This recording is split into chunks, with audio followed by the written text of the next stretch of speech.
La commune de Plombières-les-Bains, on le sait, est connue pour avoir reçu d'illustres personnages dont l'empereur Napoléon III qui fit construire notamment cet établissement thermal, toujours en activité. Et juste en face, moins exposé, le chalet Tivoli qui accueillait la noblesse de l'époque.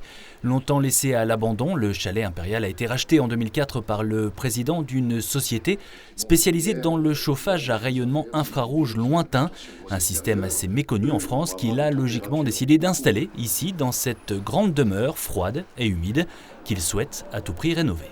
Ce rayonnement infrarouge lointain va chauffer les corps et la matière et non pas l'air comme tous les autres systèmes de chauffage. Ça chauffe les objets, ça va assécher les murs et c'est pour ça qu'on l'a choisi pour le chalet Tivoli, c'est-à-dire pour lutter contre l'humidité ambiante et qui va nous permettre d'éviter les moisissures dans l'ensemble du bâtiment. Ce procédé a plus de 25 ans. Aujourd'hui, il est utilisé exclusivement en Corée du Sud pour des choix de stratégie énergétique et de coût d'énergie. Le pays s'est volontairement engagé dans une installation à 100% de ses installations sur cette technologie-là, afin de pouvoir maîtriser ses coûts énergétiques et pouvoir ainsi se développer au mieux de ses budgets.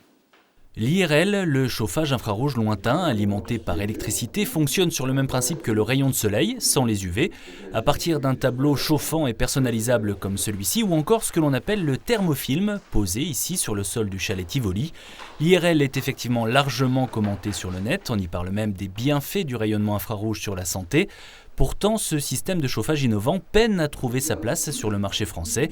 Ailleurs, en revanche, nos voisins du Nord, donc Scandinavie, Russie, Canada, Amérique du Nord, sont déjà très au fait de cette technologie-là, qui est compatible, encore une fois, à tout type d'aménagement, que ce soit une cabane en bois, que ce soit un chalet aux nouvelles normes, que ce soit une maison en pierre.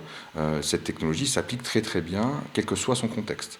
Et encore une fois, elle est très peu consommatrice d'électricité, donc elle coûte très peu cher à l'utilisation et donc elle est particulièrement intéressante dans la perspective d'avoir une installation électrique complétée par des panneaux solaires par exemple ou de l'éolien. En tout cas, l'IRL réchauffe désormais les murs du chalet Tivoli dont la rénovation se poursuit. De nombreux projets économiques d'importance pourraient ensuite voir le jour ici même. On parle notamment de thermes de loisirs soutenus par des professionnels allemands. Mais rien n'est fait pour le moment, le chalet impérial doit encore se refaire une petite beauté.